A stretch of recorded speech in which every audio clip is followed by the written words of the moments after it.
sumamba, magpasalamat sa ating Panginoon. Tayo na't kumanta, sumayaw sa saliw ng tugtugan, kay inang pagmasdan ang nagkakaisa at sama-sama magkakapatid.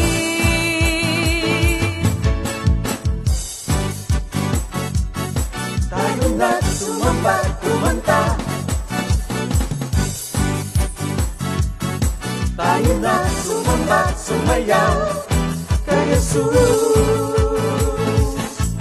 Kayo na at sumamba, magpasalamat sa ating Panginoon.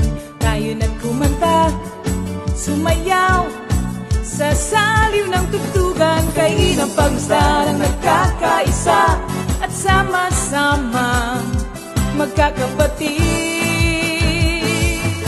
Ibigay kay Jesus ang iyong problema. Magdasal, maghintay, magtiwala.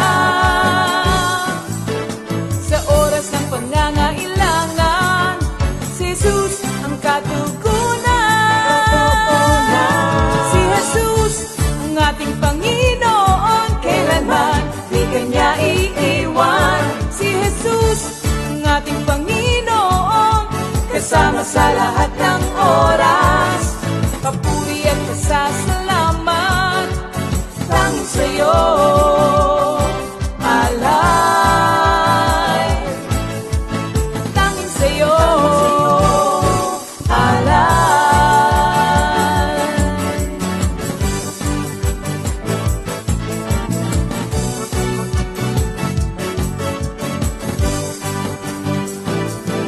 Si Jesus ang ating Panginoon, kailanman di Kanya iiwan. Si Jesus ang ating Panginoon, kasama sa lahat ng oras. Si Jesus ang ating Panginoon, kailanman di Kanya iiwan. Si Jesus ang ating Panginoon, kasama sa lahat ng oras.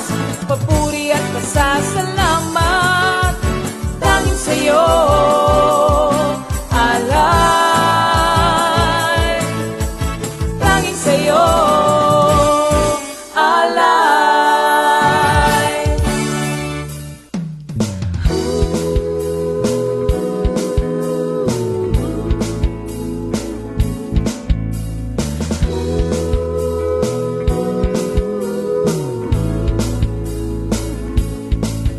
Pinagpalang buhay ang kaloob ng Diyos sa lahat ng tao. May takot sa Kanya. Pinagpalang buhay ang kaloob ng Diyos sa lahat ng tao. Nagtitiwala. Good evening, Comfy family. Blessed Wednesday sa ating Bible study. At alam ko na tayong lahat ay we are resting in the Lord at dito sa ating Bible study. Pero bago yan, mga kapatid, as we observe the Holy Week, meron akong mga yung tinreasure natin, na-treasure ko itong mga pangyayaring ito. Una, itong naalala ko tuloy dun sa Joel 2:28 na pati ang mga bata ay gagamitin ni Lord. Alam nyo, itong ating anak ng ating kapatid, actually, si Waljon ito, tsaka yung anak ni Minister Jeb, Sister Marichu, itong tatlong magkakapatid nito ay consistent. Simula nung nagkaroon ng pandemic, wala silang humpay na meron silang awitin, may word, itong tatlong batang ito. Kaya gusto kong makita natin as we reflect ngayong Holy Week. Good morning, Jesus, and good morning, brothers and sisters. My niece, David Isaac Usanyasa, our brother, Walshant. And protects me from the coronavirus, and He healed me from my fever. Thank you, Lord. Jehovah Rapha. And today I will recite 1 Corinthians 13, the way of love. If I speak in the tongues of men and of angels, but have not love, I am a noisy gong or a clanging cymbal. And if I have prophetic powers and understand all mysteries and all knowledge, and if I have all faith so as to remove mountains, but have not love, I am nothing. And if I give away all I have and deliver up my body to be burnt, but have not love, I did nothing. Love is patient and kind. Love does not envy or boast. It is not arrogant or rude. It does not insist on its own way. It is not irritable or resentful. It does not rejoice at wrongdoing, but rejoices with the truth. Love bears all things, believes all things, hopes all things, endures all things. Love never ends. As for prophecies, they will pass away. As for tongues, they will cease. As for knowledge, will pass away. For we know in part, and we prophesy in part. But when the perfect comes, the partial will pass away. When I was a child, I spoke like a child. I thought like a child. I reasoned like a child. When I became a man, I gave up childish ways. For now, we see in a mirror dimly, but then face to face.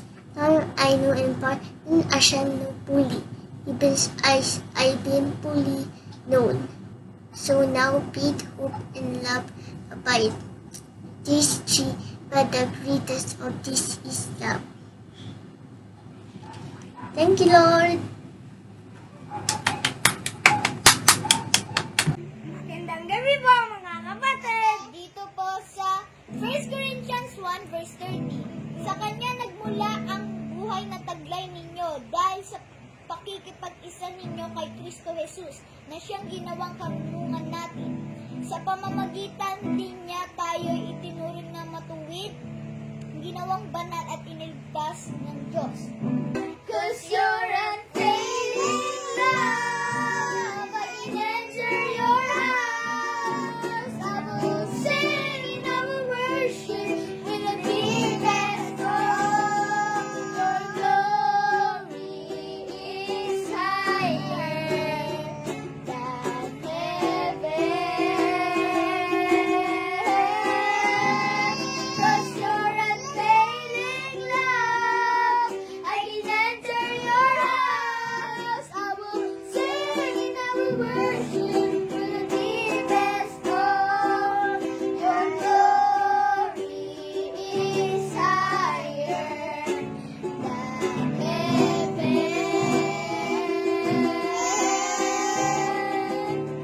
Your name, your love, your promise, your word is true, oh Lord.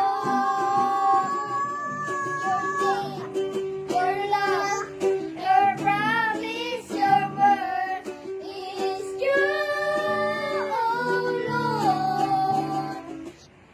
Magandang gabi po mga kapatid. Po sa Hebrews 12 verse 2, ituon natin ang ating paningin kay Jesus na siyang pinagmumulan ng kabuuan ng ating pananampalataya.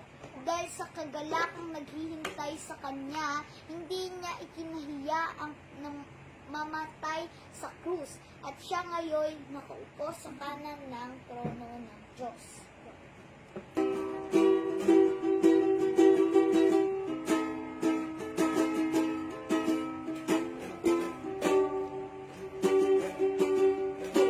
Purihin kita ng buong puso ko, ng buong lakas at kaluluwa ko.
saklolo kung may kalubuhan.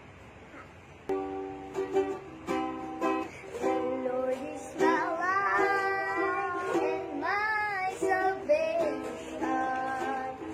I will trust and will not be afraid. The Lord is my light and my salvation.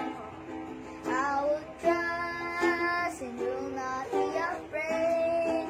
The Lord is the stronghold of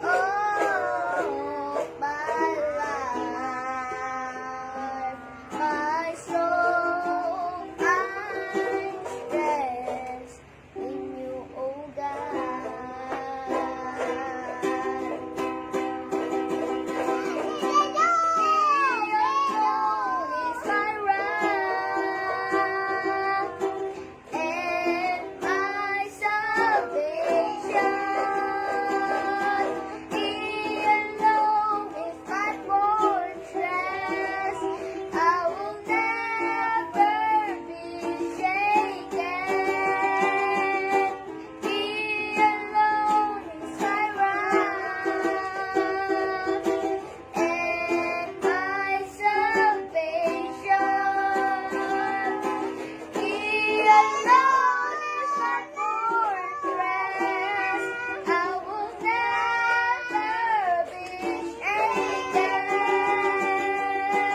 Ay, thank you Lord mga kapatid at imagine nung nakaraang love chop, nung nakaraang araw ng mga puso, itong bata na to hindi pa to hindi pa siya nakakapagbasa. Pero yung memory, naka-memorize siya ng buong chapter ng chapter 13. Ay, glory to God. Na itong heart's desire natin, yung ating mga anak, mga apo, maliliit pa, ay na nakakapakinig ng salita ng Diyos dahil sa mga magulang na committed sa service sa ating Panginoon Diyos. At itong tatlong magkakapatid, si Seiya, si Noah at si Caleb, kasi yung kanilang mga magulang, si Minister Jeff, si Marichu, pati ang kanyang mga lola, lolo, pati yung angkan nila ay kasama sa gawaing glory to God. Ngayon naman, meron tayong mga sa CSM na ito rin ay nakatouch sa atin ng touch the hearts of many of us dahil dito sa mga teenager natin na of course pag ang mga teenager marami siyempreng mga gustong gawin yan, maraming gustong ma-discover, they're growing up, pero hindi nila nakakalimutan yung kanilang service sa ating Panginoon Diyos. Tingnan natin itong ating mga kapatiran.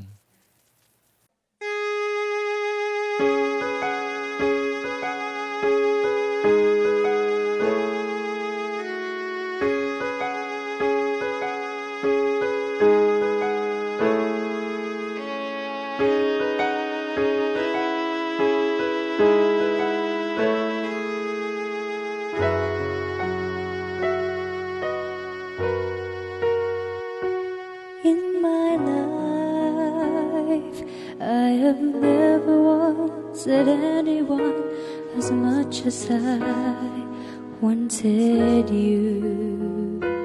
You have been my greatest inspiration. You have been my greatest love of my life. In my life, no one like you did. You love for me. You have been the greatest inspiration. You have been the greatest love of my life.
suma sa akin, Lord.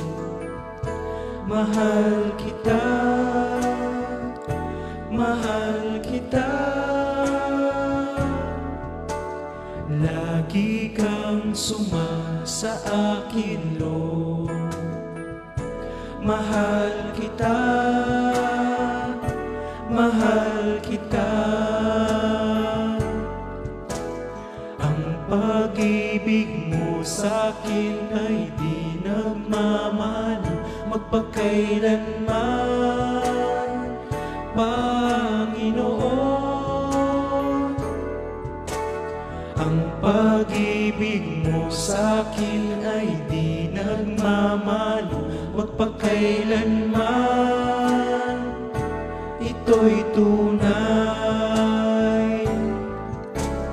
Minsan nagkamali ako, di nasunod ang nais mo. Minsan nakalimot ako, Panginoon, patawarin mo ako. Mahal kita, aking Panginoon. Mahal kita, aking Panginoon. Mahal kita, patnubayan mo ako. Kailangan ko ang patnubay mo. Minsan nagkamali ako, di nasunod ang nais mo. Minsan nakalimot ako, Panginoon, patawarin mo ako. Mahal kita, aking Panginoon. Mahal kita, aking Panginoon. Mahal kita, patnubayan mo ako. Kailangan ko ang patnubay mo. Kailangan ko ang patnubay mo. Kailangan ko ang patnubay mo.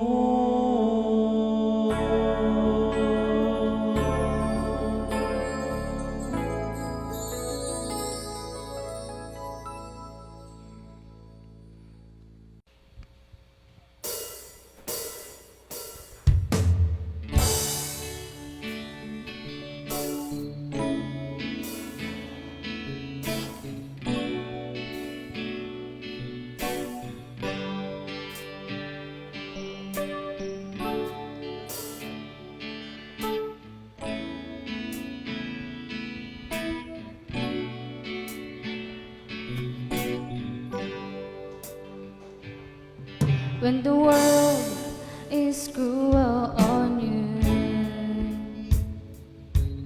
and you think that you are alone, never give up, don't lose your hope, don't stop believing, keep praying to God. Have faith in God. Just pray to Him. Keep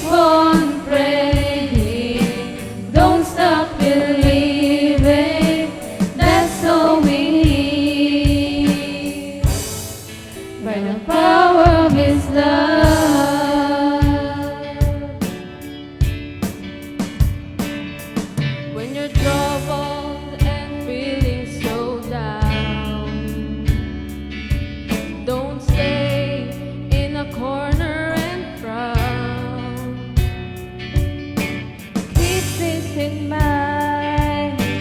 We have our time to share all our load. So cheer up and stand. Have faith in God. Just pray to Him. Keep on praying, don't stop believing. That's all we need. By the power of His love.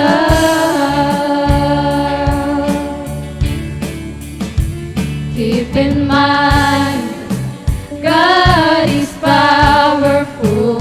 Bear in your heart, God is faithful. Call to Him, call to Him, call to God. Have faith in God. Just pray to Him. Keep on praying, don't stop believing. That's all we need. Have faith in God. Just pray to Him. Keep on praying, don't stop believing. That's all we need. By the power of His love.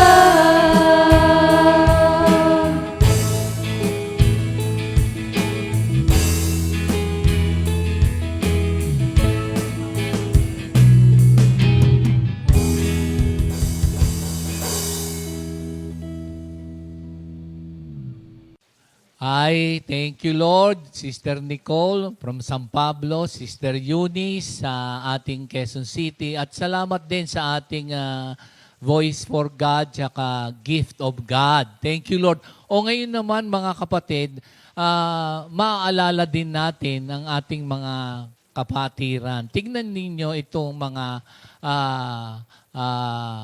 awitin na to na of course, we remember them katulad nga doon sa cloud of witnesses, ano ha?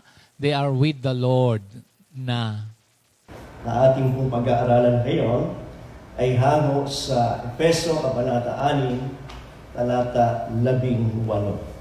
Basahin ko po sa Tagalog. Manalangin kayo sa Espiritu sa lahat ng panahon.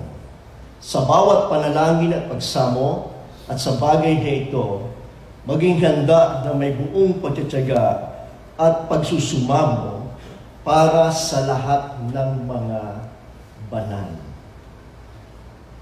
Purihin po ang ating Panginoon. Ito po ay isang bagay na napakahalaga para sa ating lahat, higit po bilang mga mananampalatayang Kristiyano. Isang bagay po ito na dapat lagi nating ginagawa, na tayo po ay laging manalangin at magdasal.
4:18. 1 John 4:18. Mga kapatid, lend me your ears. Kasi dito po, makikita natin na mag-melt yung ating kabagabagan at saka yung pagkatakot natin. Titignan po natin na kung makinig kayo, kung may notebook po kayo, mag-take down note po kayo dahil ako mismo naiiyak nung pinag-aaralan ko po ito. So, 1 John 4:18, there is no fear in love, but perfect love casts out fear. Ulitin ko po, perfect love casts out fear. Because fear involves punishment. And the one who fears is not perfected in love. Uulitin ko po. And the one who fears is not perfected in love. Ito po yung mga salita ng Panginoon. Panginoon, naririto po ang aking mga kapatiran na nanonood ngayon.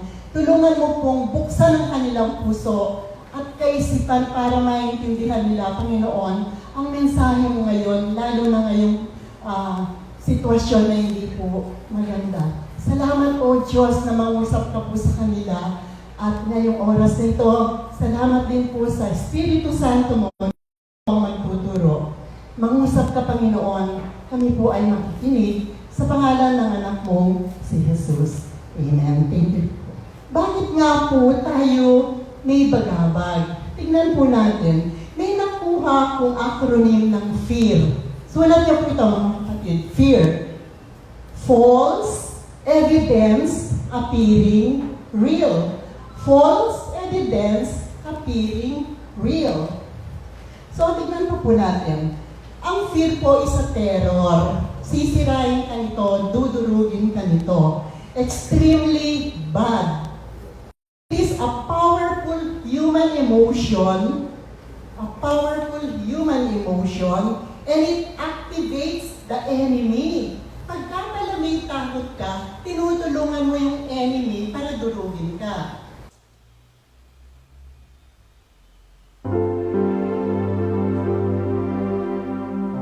Let us give glory to the Lord. Let us give glory to the Lord.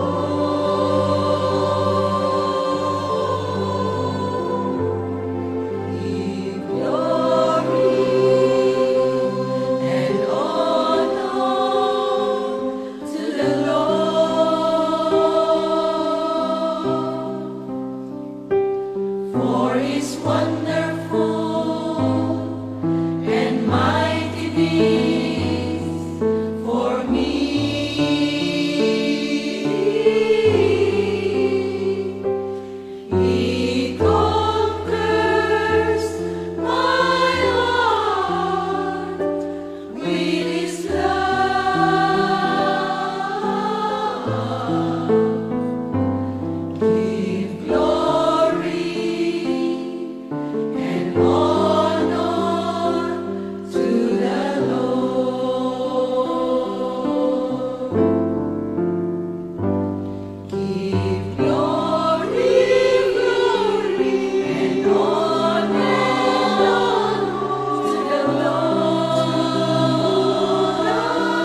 Thank you, Lord. Sabi nga sa Bible, to be absent in this body is to be present with the Lord. Kaya ito nga ating ino-observe na Lenten season na lahat ng si Jesus Christ is alive at merong empty tomb at nag-resurrect. At yan din ang pangako ng salita ng Diyos na lahat ng mga namatay ay at nananampalataya kay Kristo Jesus ay magkakaroon ng buhay na walang hanggan. Kaya maalala natin itong ating dalawang kapatid. And of course, sa angkan din ni Brother Jess na kay Lord natin. Hallelujah. Let us pray. Let us pray. Lord, maraming salamat po sa pagkakataon na pinagkaloob niyo sa amin na kami muling paabot ng salita mo sa aming mga kapatiran at sa lahat ng mga kapatid na nakakapanood ngayon. Lord, thank you, Lord, as we celebrate Lenten season, the remembering of what you have done for all of us, and remembering also our brothers and sisters na kay Lord na mayroong buhay na walang hanggan. Thank you, Lord, in Jesus' name. Amen. So, welcome natin ang ating Comfy Music Ministry. Good evening po sa ating lahat mga kapatid. Nandito po tayo muli sa ating Midweek Bible Study. At handa na po ba tayo magpuri at sumamba sa ating Panginoon? Amen. Amen. Hallelujah. So lahat po ngayon ang nasa kanilang mga tahanan. Kung kayo po ay nakaupo pa hanggang ngayon, tumayo na po kayo at sumabay po kayo sa pag-awit ng pagsamba at papuri sa ating Panginoong Hesukristo. Hallelujah. Amen. Praise God. I will always thank the Lord. I will never stop praising Him. Hallelujah. Let's give a clap Praise offering to our God. God. Thank you, Lord. Hallelujah. Thank you, Praise Jesus. Thank you, Lord. Jesus. Thank you, Lord. Hallelujah. Thank you, Lord. Amen. Sige po, mawit tayo sa Panginoon. Hallelujah.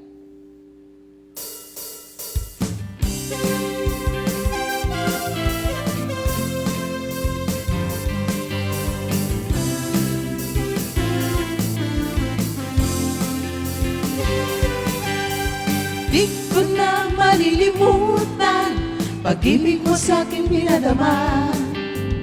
Buhay ko iyong binago, wala na akong mahiling pa.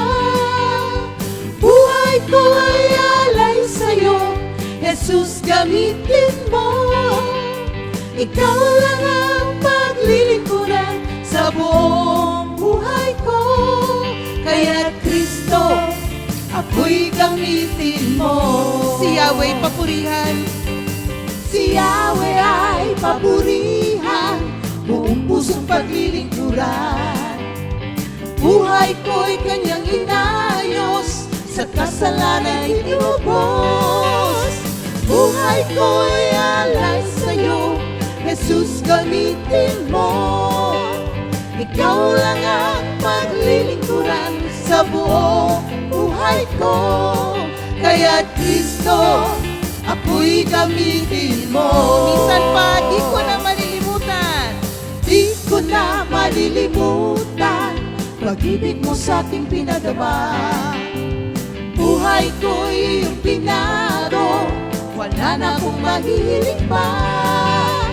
Buhay ko'y alay sa'yo, Jesus, gamitin mo. Ikaw lang ang paglilingkuran sa buong buhay ko. Kaya Kristo, ako'y gamitin mo. Si Yahweh ay papurihan. Si Yahweh ay papurihan, buong pusong paglilingkuran. Buhay ko'y kanyang inayos, sa kasalanan inubos.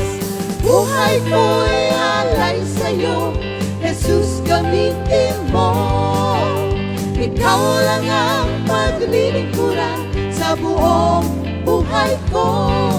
Kaya Kristo, ako'y gamitin mo. Saan pa pupunta? Saan pa pupunta? Sa'yo lang liligaya. O Jesus, pupurihin kita. Dahil sa'yo, makulay ang buhay ko. Dahil sa'yo, Dahil sa'yo, kontento ang buhay ko. Dahil sa'yo, payapa ang buhay ko.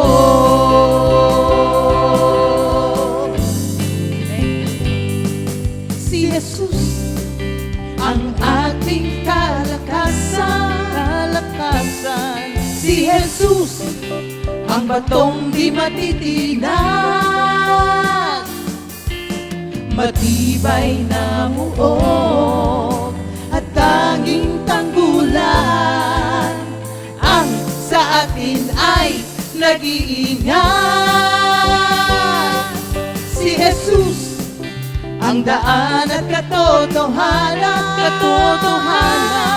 Kay Jesus may buhay na walang hanggan. Tinapay ng buhay, ilaw ng sanlibutan, makapangyarihang Diyos magpakailanman.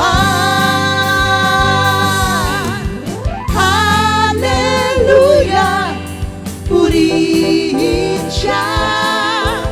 Hallelujah, pasalamatan siya. Hallelujah, sambahin siya. Awitan siya ng may kagalakan. Hallelujah, purihin siya. Hallelujah, pasalamatan siya. Hallelujah, sambahin siya. Awitan siya ng may kagalakan. Awitan siya ng may kagalakan. Awitan siya ng may kagalakan. Hallelujah. Praise you, Jesus. Oh, praise you, Jesus. Hallelujah. Awitan siya ng may kagalakan. Thank you, Jesus. Patuloy po tayong umawit sa Panginoon. At tandaan po natin, ang Panginoon ay hindi nagbabago. Siya'y patuloy na nagmamahal sa atin at hindi siya lilipas ang kanyang pagmamahal sa ating lahat. Hallelujah. Thank you, Jesus.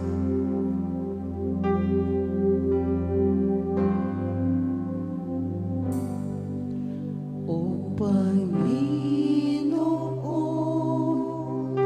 kay buti mo sa lahat ng panahon. Bawat saglit, bawat hibig, ako'y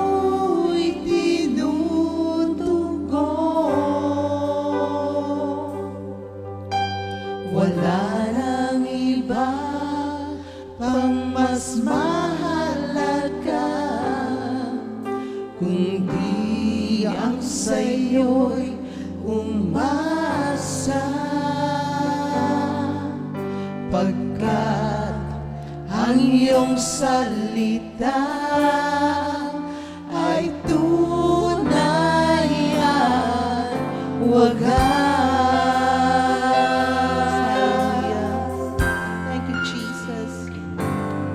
O Panginoon, kay buti mo sa lahat ng panahon.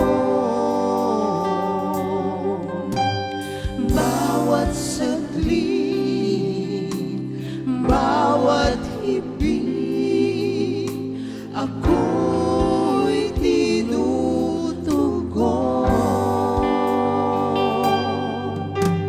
Wala nang iba pang mas mahalaga, kundi ang sa'yo'y umasa.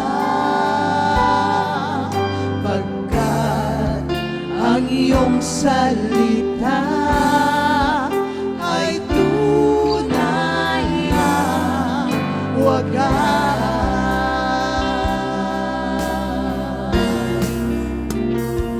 O Jesus, kay buti mo, papuri ay para sa iyo. Di na kaya pang mabago ang nadarama ko.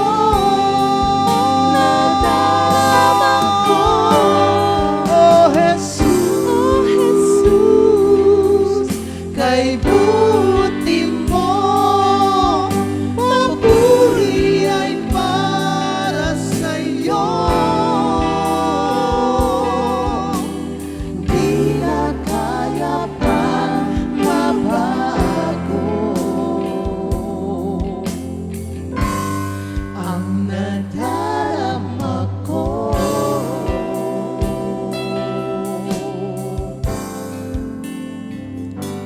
Dakila ka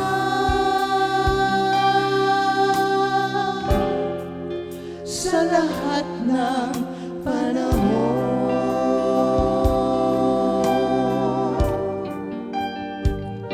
Pag-ibig mo'y walang balik.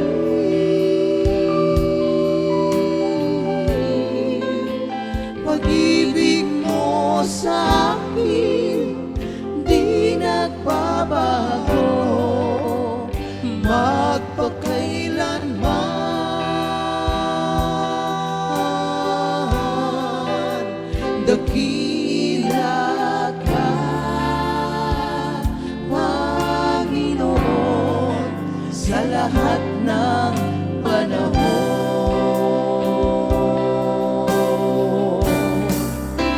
Dakila ka,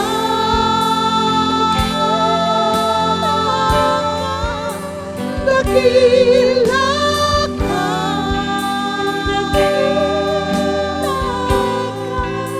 pag-ibig mo sa akin di nagmamaliw magpakailanman. Dakila ka,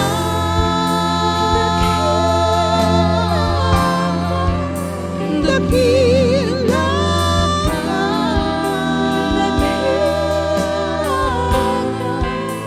pag-ibig mo sa akin di nagbabago magpakailanman.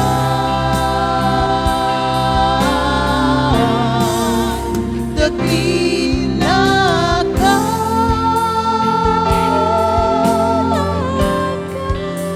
dakila ka,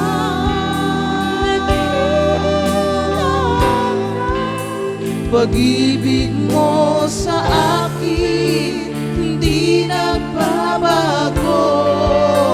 Pag-ibig mo sa akin di nagbabago. Pag-ibig mo sa akin di nagbabago.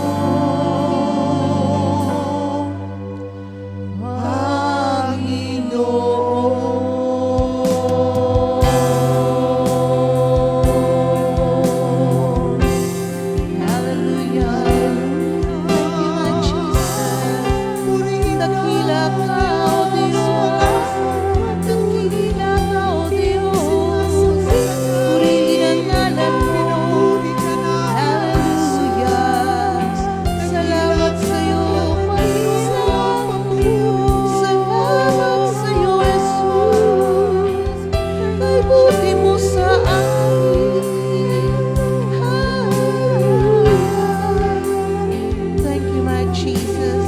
Oh, praise you, my Jesus. Thank you, Lord. Thank you,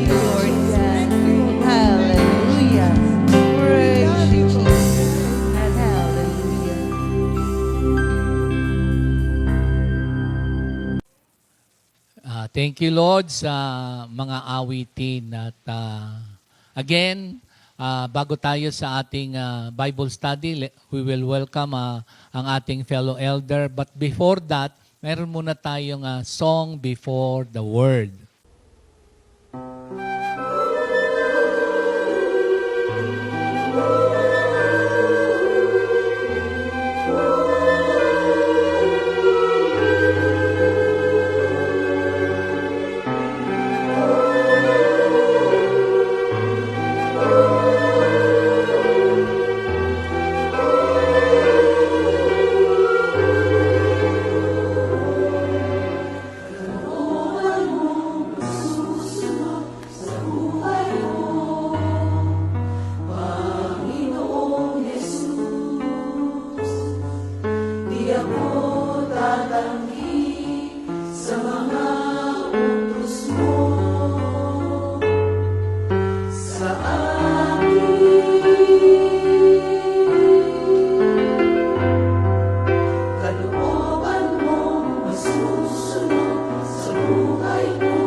Purihin ang Panginoon, glory to God, hallelujah. Tayo po ay manalangin. Diyos na dakila, Diyos na mapagmahal, Ikaw na lumikha ng langit at lupa.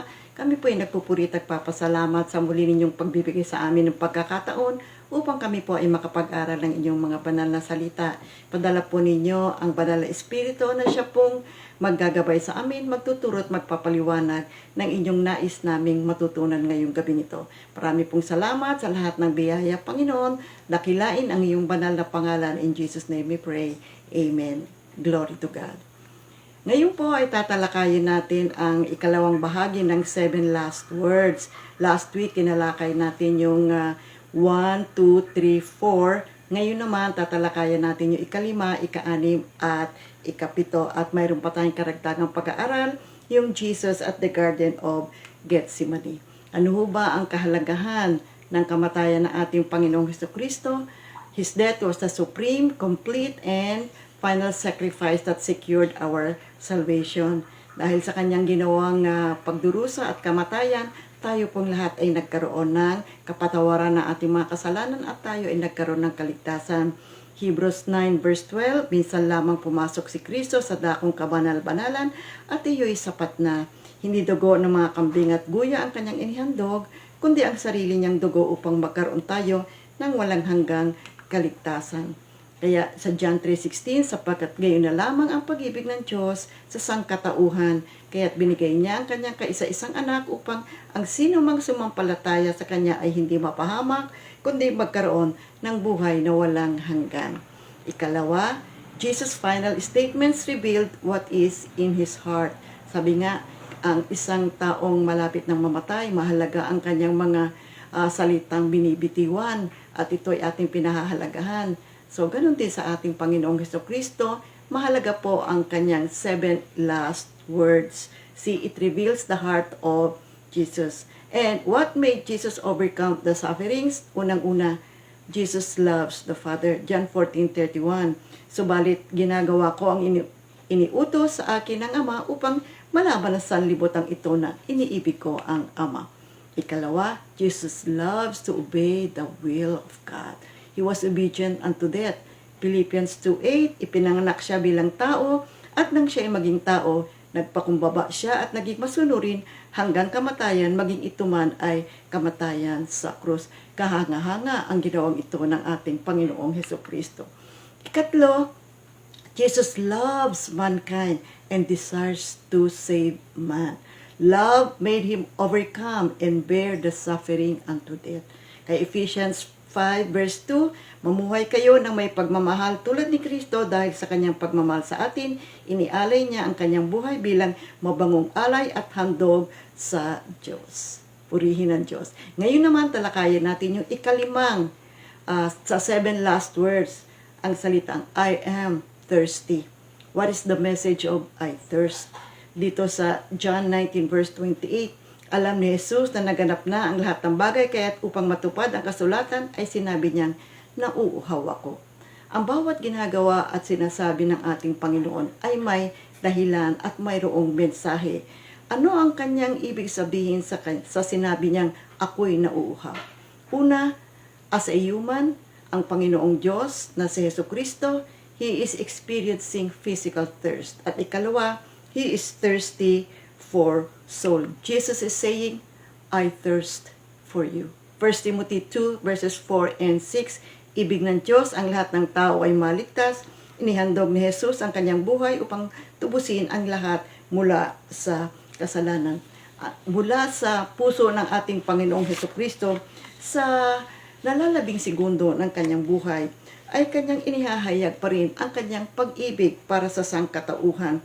He is groaning for souls to come to Him and be saved. He has that burning desire to give love and mercy to all mankind. Ang kanyang pagkauhaw is His great desire for many people, for many souls to be saved. From His loving heart, naroon yung kanyang marubdog na pagnanasa na malaman ng maraming mga tao ang katotohanan, ang tungkol sa Diyos Ama, ang tungkol sa banal na Espiritu at tungkol sa kanyang pagdurusa at kamatayan sa krus na siyang naghandog sa atin ng kapatawaran ng ating mga kasalanan at kaligtasan. Ang ika-anim na salita sa 7 last words, it is finished. The sixth statement was a cry of victory. Sa Greek, it reads tetelestai. It is finished. Ano nga ba ang natapos? John 19:29 to 30. May isang mangkok doon na puno ng maasim na alak. Inulubog nila irito ang isang espongha, ikinabit iyon sa isang tangkay ng hisopo at inilapit sa kanyang bibig. Pagkatanggap na Jesus ng alak, sinabi niya, naganap na. It is finished. Ano nga ba ang natapos na? Unang-una, to provide salvation for mankind. Jesus finished the job that the Father gave him to do, and that is to provide salvation for mankind, because Jesus is the perfect sacrifice for the sins of the world. So the way of salvation had now been made complete. Dito sa Romans 6 verse 23, for sin pays its wage, death, but God's free gift is eternal life in union with Christ Jesus our Lord. See, alam po ito ng ating Panginoong Hesukristo.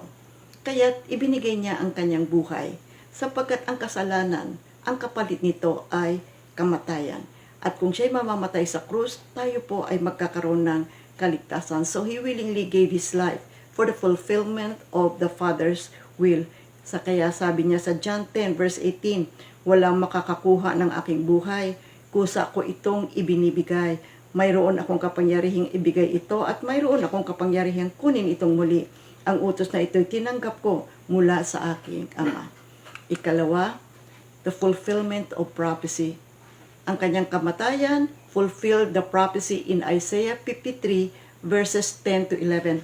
Sinabi ni Yahweh, ang kanyang paghihirap ay kalooban ko. Ang kanyang kamatayan ay handog para sa kapatawaran ng kasalanan. Ang tapat kong lingkod na lubos kong kinalulugdan, siyang tatanggap sa parusa ng marami at alang-alang sa kanya, sila'y aking patatawarin. So naganap po ang prophecy ito nang ipinanganak ang ating Panginoon. Siya ay nabuhay dito sa lupa, nagdusa at namatay sa krus. Ikatlo, Jesus achieved victory over the devil. Victory over the devil. One of the purposes of Jesus coming was to destroy the works of the devil. Sa 1 John 3:8, ang nagpapatuloy sa pagkakasala ay kampon ng diablo. Sa pagkasimula pa'y nagkakasala na ang diablo, kaya't naparito ang anak ng Diyos upang wasakin ang gawa ng diablo. Jesus dispels the darkness of sin and evil, and Satan and his minions lose their authority. Nagwagi po ang ating Panginoong Hesukristo.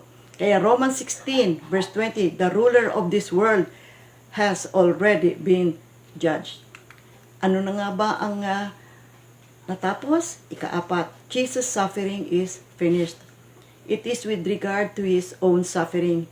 It is a recognition that His suffering is over and the task is completed. Kaya Hebrews 9:12, minsan lamang siyang pumasok at naganap na ang misyon na ibinigay sa kanya ng Diyos Ama sa langit. Basahin din ninyo yung Hebrews 9 verses 25 and 28. Ikapito, the seventh word, Father, into your hands I commend my spirit. Our Lord Jesus Christ cried out in a loud voice, and it is directed to the Father in heaven. Jesus willingly gave up His life. Kaya Luke 23:44-46, nang magtatanghaling tapat na hanggang sa ikatlo ng hapon, nagdilim sa buong lupain. Nawala ng liwanag ang araw at ang tabing ng templo ay napunit sa gitna. Sumigaw ng malakas si Jesus, Ama, sa mga kamay mo'y ipinagkakatiwala ko ang aking espiritu. At pagkasabi nito, nalagot ang kanyang hininga. Dito sa John 16:28, ako ngayon nanggaling sa Ama at naparito sa sanlibutan, ngayon aalis na ako sa sanlibutan at babalik na sa Ama. So dito makikita natin, willingly Jesus gave His life. And how personally should we take this love, this suffering and death of our Lord Jesus Christ? How should we respond? Galatians 2:19-20. Ako'y namatay na sa kautusan, sa pamamagitan rin ng kautusan, upang ngayon mabuhay para sa Diyos. Ako'y kasama ni Kristo na ipinako sa krus. Kaya hindi na ako ang nabubuhay ngayon, kundi si Kristo na ang nabubuhay sa akin.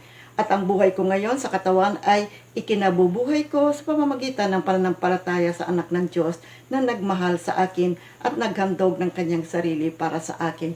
So how are we going to respond, mga kapatid? New life in Christ. Magkaroon na tayo ng isang buhay na nakaugnay sa ating Panginoon. Isang buhay na nagtitiwala at nananampalataya sa ating Panginoon.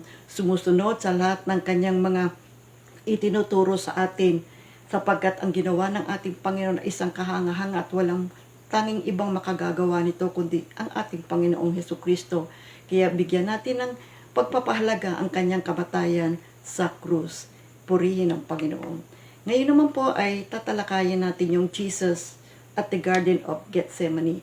Bago po naganap ang pag-aresto at yung the Passion of Christ, yung buong linggo na yun, ay nagpunta ang Panginoong Hesukristo sa Mount Olives, doon sa garden sa Gethsemane. So, pag-aralan natin, talakayan natin, ano ba ang naganap sa Garden of Gethsemane? Basahin muna natin ang Matthew 26, verses 36 to 46. Isinama ni Jesus ang kanyang mga alagad sa isang lugar na tinatawag na Gethsemane. Sinabi niya sa kanila, dito muna kayo at mananalangin ako sa dako roon. Ngunit isinama niya sina Pedro at ang dalawang anak ni Zebedeo. Nagsimulang mabagabag at maghirap ang kanyang kalooban. Kaya't sinabi niya sa kanila, ako'y halos mamatay sa tindi ng kalungkutan. Maghintay kayo rito at samahan ninyo ako sa pagpupuyat. Lumayo siya ng kaunti, nagpatira pa at nanalangin, Ama ko, kung maaari po ilayo ninyo sa akin ang kopang ito ng paghihirap, ngunit hindi po ang kalooban ko, kundi ang kalooban ninyo ang mangyari. Nagbalik siya at dinatnan niyang natutulog ang tatlong alagad. Sinabi niya kay Pedro, talaga bang hindi kayo makapagpuyat na kasama ko kahit isang oras lamang? Magbantay kayo at manalangin upang huwag kayong madaig ng tukso. Ang espiritu'y nakahanda, ngunit ang laman ay mahina. Muli siyang lumayo at nanalangin, Ama ko, kung hindi po maaaring maialis ang kopang ito, malibang inumin ko, mangyari nawa ang iyong kalooban. Muli siyang nagbalik at nakita na naman niyang natutulog sila sapagkat sila'y antok na antok. Iniwan niyang muli ang tatlong alagad at siya'y nanalangin at iyon din ang kanya sinabi. Nagbalik na naman siya sa mga alagad at sinabi sa kanila, natutulog pa ba kayo at nagpapahinga? Dumating na ang oras na ang anak ng tao ay ipinagkanuno sa mga makasalanan. Bangon, halik kayo, narito na ang nagkakanulo sa akin. So, tingnan po natin mga kapatid, sa Garden of Gethsemane. Bakit naroroon sa Garden of Gethsemane ang ating Panginoon? Alam niyo, madalas siyang pumunta doon because that's a place He loved to rest. At doon siya nananalangin. He is alone at nakikipag-commune sa Diyos Ama sa langit. The word Gethsemane means oil press or olive press. Now, Gethsemane was part of an olive orchard at the foot of the Mount Olives. Now, it was a piece of land where an olive press extracted oil from the olives. So, why is the Garden of Gethsemane listed in the four Gospels? Sa Matthew, sa Mark, sa Luke, at sa John. You know why? Because everybody will have their Gethsemane experience. Alam niyo po, itong pangyayaring ito, itong paghihirap at pagdurusa ng ating Panginoon, nararanasan din natin ito. Meron din tayong mga dinaranas na mahihirap na bahagi ng buhay natin. Kaya alam niyo, ang Panginoong Hesukristo, nauunawaan niya ang mga negative situations na dinaraanan natin. See, what is Gethsemane symbolic of? Unang-una, the garden outside Jerusalem and is the scene of the agony and arrest of Jesus Christ.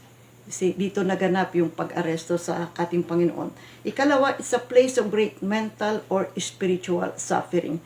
Makikita natin dito ang anguish ng ating Panginoong Hesukristo bago siya inaresto at nagdanas ng hirap. It is a place where our will wrestles against God's will. Kung minsan meron tayong mga kagustuhan which is against sa kagustuhan ng ating Panginoong Diyos Ama. Jesus went to the Garden of Gethsemane to prepare himself for his ultimate purpose, and that is the cross. Oo, he prepared himself. He prayed intensely to God the Father in heaven. And ikalima, Jesus ascended to heaven from the Mount of Olives according to Acts 1 verses 9 up to 12. Now, what is the emotional condition of our Lord Jesus Christ? In Matthew 26:36 to 38, sinabi, basahin natin, isinama ni Jesus ang kanyang mga alagad sa isang lugar na tinatawag na Getsemani. Sinabi niya sa kanila, dito muna kayo at mananalangin ako sa dako roon. Ngunit sinama niya sina Pedro at ang dalawang anak ni Zebedeo, nagsimulang mabagabag at maghirap ang kanyang kalooban. Kaya't sinabi niya sa kanila, ako'y halos mamatay sa tindi ng kalungkutan. Maghintay kayo rito at samahan ninyo ako sa pagpupuyat. See, sa Mark 14, verses 33 to 34, kinuha ko naman to sa English version na sinabi niya niyan, he began to be sore, amazed, and very heavy. Sa NASB version, ginamit ang mga salitang, he began to be very distressed and troubled. And then, he said, my soul is deeply grieved to the point of death. Sa Good News version, ginamit naman ang mga salitang distress and anguish came over him. And he said, the sorrow in my heart is so great that it almost crushes me. So, nung sinabi ng Panginoon, my soul is exceedingly sorrowful unto death, sore amazed. Ano ba ibig sabihin ng sore amazed? Ibig sabihin, mahapdi, masakit, matinding pagkatakot at pagkamangha ang kanyang naramdaman. There's an extreme terror and bewilderment na kanyang naramdaman. He felt very heavy, napakabigat na pagkabalisa. Naranasan niyo na ba yan? Na kapag kung minsan meron kang mabigat na suliranin, ang feeling mo, bigat-bigat na no? At saka nandoon talaga yung pagkabalisa mo. Naranasan din yan ng ating Panginoong Jesucristo. And then he said, I feel exceedingly sorrowful unto death. Labis na kalungkutan hanggang kamatayan. Kapag ang iyong dinaranas, ang iyong negative situation ay talagang malalim, mahapdi, makirot, totoo nga naman. Dararanasan mo yung lalim ng kalungkutan, feeling mo, mamamatay ka na. This is the agony of the soul and sorrow that is life-threatening. Totoo naman yan. Mayroong mga tao talaga nakakaranas ng ganyang matinding kalungkutan, ha? Deeply grieved to the point of death. Kaya ang sabi niya, the sorrow in my heart is so great that it almost crushes me. So, how do we know that Jesus is suffering beyond description? Totoo naman ang kanyang naranasan, kapatid, siya lang ang nakaranas ito. See, hindi ho natin kakayanan itong naranasan ng ating Panginoong Jesucristo. So, paano natin nalalaman that He is suffering? Because He said so. Sabi niya, ang feeling ko is exceedingly sorrowful unto death. Siya mismo nagsabi. And then Jesus began to sweat great drops of blood sa Luke 22 verse 44. Kaya ang ginawa ng Diyos Ama, God had to send an angel to strengthen Jesus in the garden. Kaya Luke 22 verses 41 to 44. Iniwan niya sila at pumunta sa di kalayuan at do'y lumuhod at nanalangin. Sabi niya, Ama, kung loloobin mo, ilayo mo sa akin ang kopang ito, ngunit huwag ang kalooban ko ang masunod, kundi ang kalooban mo. Nagpakita sa kanya ang isang anghel mula sa langit at pinalakas ang loob niya. Dala ng matinding hinagpis, siya'y nanalangin ng lalong taimtim at pumatak sa lupa ang kanyang pawis na parang malalaking patak ng dugo. Why is Jesus suffering? The answer, the cup of suffering. Ano ang kanyang nararanasan? Physical pain. Because alam niya, mamamatay siya sa krus. He will be crucified. He felt emotional pain because he knows he will face the Calvary alone. Spiritual pain because he knows he will carry the weight of the sin of mankind. Now, what is this cup of Jesus? Mga kapatid, pag-aralan ninyo at basahin itong Psalm 75 verses 6 to 10, Isaiah 51 verse 17, Jeremiah 25 verses 15 to 20, and Revelation 14, 9 to 11. Kayo na ang magbasa ha at mag-aral yan ha. Now, the suffering that Jesus is talking about here is yung kanyang daranasing paghihirap. Now, this cup contains God's wrath. Romans 6:23. The suffering of the great trial and torturous death. The sin of mankind. Romans 3:23. The weight of our sin. 2 Corinthians 5:21 and Isaiah 53:6. The pain of the cross, the injustice of man, the taking of our guilt. Ito pong lahat ay nakapaloob doon sa cup na daranasin ng ating Panginoong Hesukristo. The presence of the cup is very real in life. Totoo yan, kapatid. Pagkat tayo man ay nakararanas din ng mga matitinding suliranin o matitinding paghihirap sa buhay natin. So, the cup refers to the pain that touches your life. Now, how does this relate to us? Number 1, life includes Gethsemane experiences. Di ba sinabi natin, Gethsemane, the garden in Gethsemane, symbolizes pain. It symbolizes agony. So, yung naranasan ng ating Panginoong Hesukristo sa Garden of Gethsemane, tayo rin kung minsan dumaranas. Bagamat yung ating mga dinaranas ay hindi comparable sa ginawa ng ating Panginoon sa naranasan niya, matindi talaga yun sa Kanya. Kaya dito makikita natin na kung tayo man ay may mga negative situations sa buhay natin, naunawaan niya ng ating Panginoon.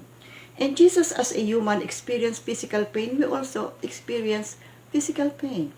We experience different emotional pains, deep sorrow, sadness, or depression, grief, and intense distress. And sometimes we also feel alone. We feel lonely. We feel isolated sa ating mga problema sa buhay. Kalima, because of sin, we feel heavy. Totoo yan, mabigat ang ating damdamin kapag hindi tayo nakakasunod sa ating Diyos. Ika-anim, we too must pass through Gethsemane experience and come out purified, refined, and strengthened for the journey ahead. Mahaba pa ang ating tatalakayin, mahaba pa ang ating tatahakin sa buhay natin, mga kapatid. Kaya kinakailangan, inaalaw ng ating Diyos Ama ang lahat ng mga negative situations upang tayo po ay ma-purify at maging matibay at maging malakas sa tinatahak nating buhay Kristiyano. Kaya 1 Peter 1:6-7, ito'y dapat nyo ikagalak na kahit na maaaring magdanas muna kayo ng iba't ibang pagsubok sa loob ng maikling panahon, ang ginto, bagamat nasisira, ay pinapadaan sa apoy upang malaman kung talagang dalisay. Gayon din naman ang inyong pananampalataya na higit na mahalaga kaysa sa ginto ay sinusubok upang malaman kung ito'y talagang tapat. Sa gayon, kayo'y papupurihan, tadakilain, at pararangalan sa araw na mahayag si Kristo. Praying at the garden. What did Jesus do at the garden? And what is the secret to survival in this kind of season in life? Anong ginawa ng Panginoon? Nanalangin ang Diyos. Sa Mark 14:36, itong kanyang panalangin, Father, all things are possible unto thee. Take away this cup from me, and nevertheless, not what I want, but what you want. Now, notice the words, Father, all things are possible for you. Now, what is Jesus acknowledging? That the Father has the authority to remove, see, yung kanyang nararanasan, that the Father has the power to spare him, that the Father has the ability to do him, and that the Father is omnipotent, omniscient, omnipresent God. See? Now, tayo man ay nakararanas ng negative situations. Have you ever asked yourself and God, why all these things are happening? See? Now, let the prayer of Jesus remind us to trust God. Isaiah 7 verse 9 and Isaiah 26:3. That God has the power to spare you the cup. That God has the power to shield you from sorrow. That God has the power to stop your Gethsemane. So, kaya ng Panginoong Diyos Ama sa langit ang lahat ng yan. That in the midst of our cup, God is still in control and over all. Deuteronomy 31 verse 8. That God knows who you are, where you are, and what He is doing. Psalm 46 verse 10. Kaya sabi niya, be still and know that I am God. So, ika-anim, that God could remove your cup, but will also, in your garden, give you faith to endure until you pass through the Gethsemane. So, Luke 22:43, pinadala ng Diyos Ama ang anghel upang palakasin ang Panginoong Hesukristo. Now, how did Jesus win the victory? at His cup experience. Now, what is the important phrase in the prayer of Jesus? Ito po. In prayer to the Father, He prayed, "Nevertheless, not what I want, but what you want." Napakahalagang salita yan, mga kapatid. Mark 14:36, kasabi niya, Ama ko, magagawa mo ang lahat ng bagay. Alisin mo sa akin ang paghihirap na ito. Ngunit, hindi ang kalooban ko, kundi ang kalooban mo ang masusunod. So, when we surrender ourselves to God, when there is a cup that we cannot change, we receive the power in prayer that we need to embrace the cup we face. So what do we have to do? We learn from Jesus. Let's pray to the Father. See? Notice, Mark 14:39, Jesus went away and prayed these words again a second time. Matthew 26:44 and Mark 14:41, Jesus went away again and prayed the third time, saying the same words. Why pray several times? Because Jesus knew that this is the only way. Kapag tayo dumaranas ng kahirapan, matitinding mga suliranin sa buhay, lalong-lalo na ngayon, di ba? Nararanasan natin ang mga nagaganap sa ating mga kababayan, maraming mga tao depressed, meron tayong dinaraanan na pandemic, maraming mga tao wala silang trabaho, naroroon ng kanilang mga suliranin sa kanilang pang-araw-araw na kabuhayan. Let's pray to God. Let us learn from our Lord Jesus Christ. You see, hindi naman po masama na tayo ay laging manalangin at paulit-ulit nating dasalin sa Panginoon ang lahat ng ating mga saloobin. Now, the blessings of the garden. What happens when you pray like Jesus in your Gethsemane? You see, there are blessings that God will give. Unang-una, courage to face your tomorrow. Alam niyo, mga negative situations, nakakapanghina yan ng kalooban. But when we pray to God intensely, see, full of faith, lalakas po tayo, Panginoon. Jesus' courage enabled him to face his tomorrow. Ikalawa, persistent to pray. 1 Thessalonians 5:17, kaya pray without ceasing. Kaya tingnan niyo ang Panginoong Jesucristo, He prayed the second time and the third time. See? Inulit niya, pagkat ito lang ang tanging niyang alam na paraan, kundi kausapin ang Diyos Ama sa langit. Ikatlo, strength from God Himself. Yan. Bibigyan din tayo ng kalakasan ng ating Diyos Ama. Kaya nga, Luke 22 verse 43, there appeared an angel from heaven to strengthen Jesus. Kaya Isaiah 41 verse 10, ako'y sa iyo, huwag kang matakot, ako ang iyong Diyos, hindi ka dapat magamba, palalakasin kita at tutulungan, iingatan at ililigtas. Now, what brought Jesus through His darkest hour? Ito po, ang sagot, resignation of His will to the Father's will in prayer. It's accepting the Father's will. You know, there are times when we have to make decisions under pressure, pero tingnan niyo ang ating Panginoong Jesucristo. Ano ang kanyang ginawa? Tinanggap niya kung ang kagustuhan ng Diyos Ama sa langit. He was victorious because He submitted to God's will. So, rising from prayer and walking out of the garden in faith. So, matapos na siya manalangin, siya po ay naging malakas. Mula sa kanyang kinalalagyan, siya'y nakaluhod at nananalangin, tumayo siya na may ganap na pananampalataya, full of faith sa ating Diyos Ama sa langit at hinarap ang dapat niyang harapin na kahirapan at kamatayan. See, what lessons can we learn from Jesus at the garden? So unang-una, the garden teaches us to pray and depend upon God, not upon ourselves. The garden teaches us to choose to surrender to the will of God. There's no other road to joy in life, kundi tayo po ay mag-surrender sa kagustuhan ng ating Panginoon. Kaya Proverbs 3:5 and 6, never rely on what you think you know. Simply obey the Lord and He will lead you to the right way. The garden teaches us to pray 1, 2, 3 beses for the same request. Ephesians 6:18. Now it's okay to pour out your heart to God. The garden teaches us how to come forth victorious as Jesus came forth, rising from your knees to face whatever is before you. Yeah, lumalakas po tayo and we become victorious. Philippians 4:6. Now, the garden teaches us how to prevail under pressure by running into the loving arms of our Heavenly Father. 1 John 5:15 and Psalm 121 verses 1 up to 2. Saan pa tayo lalapit? Saan pa tayo pupunta? Where will our help come from? Kundi sa ating Panginoong Diyos sa langit na nagmamahal sa ating lahat. Ika-6, Christ left us an example of how to respond when God's will includes more pain than we think we can bear. Matthew 26:36-46. Sometimes, we don't understand what God is doing. When the pain is so intense, all we want is relief. Isaiah 55 verse 8, ang sabi ng Panginoon, my ways are not your ways, and my thoughts are not your thoughts. My thoughts and my ways are higher than yours. So sinasabi ng Panginoon, kakaiba talaga ang kanyang pamamaraan. Ikawalo, but even though we keep asking for deliverance, He at times remains silent and nothing changes. Nga, kung minsan, parang dasal ka ng dasal, parang, ay Lord, napapakinggan mo ba ako? Naririnig mo ba ako? Kaya nga sabi ni Lord, Psalm 46:10, be still and know that I am God. Now, although it seems as if He doesn't care, the Lord is demonstrating His love by using our pain to instruct us, purify our hearts, motivate obedience, and deepen our relationship with Him.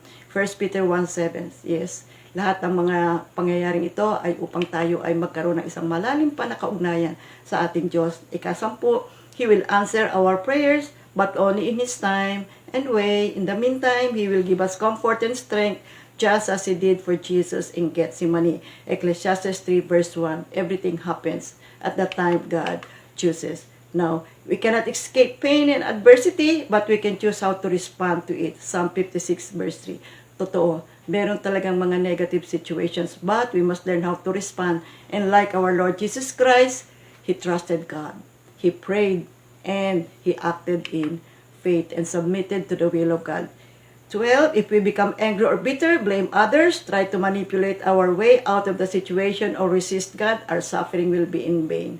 Huwag naman lumapit tayo sa ating Panginoon. The Lord wants us to trust Him in the midst of our anguish. Isaiah 7 verse 9 and Isaiah 26:3. Purihin ang Panginoon. Pagtiwala lang tayo sa ating Panginoon. Parang akala lang natin minsan, parang ayaw sumagot ng Diyos. Hindi po mga kapatid. Mahal tayo ng ating Panginoon. So when we yield to His will, knowing that He is using it to achieve something great in our lives, He will give us the grace to endure and grow in Christ likeness. Kaya God said to Paul, "Oh Paul, my grace is all you need." In 2 Corinthians 12 verse 9. Purihin ang Panginoon. Glory to God. Salamat Panginoon sa iyong dakilang pag-ibig sa aming lahat. Salamat sa pagbibigay ng inyong banal na anak na si Jesu Kristo upang kami pong lahat ay magkaroon ng kapatawaran ng aming kasalanan at kaming lahat ay makatanggap ng kaligtasan. Purihin ang iyong banal na pangalan, ang iyong pag-ibig sa amin ay walang hanggan. Purihin ka, Diyos na dakila, ngayon at magpakailanman. Sa pangalan ni Jesus, Amen. God bless. 2 Timothy 2:2. Hallelujah.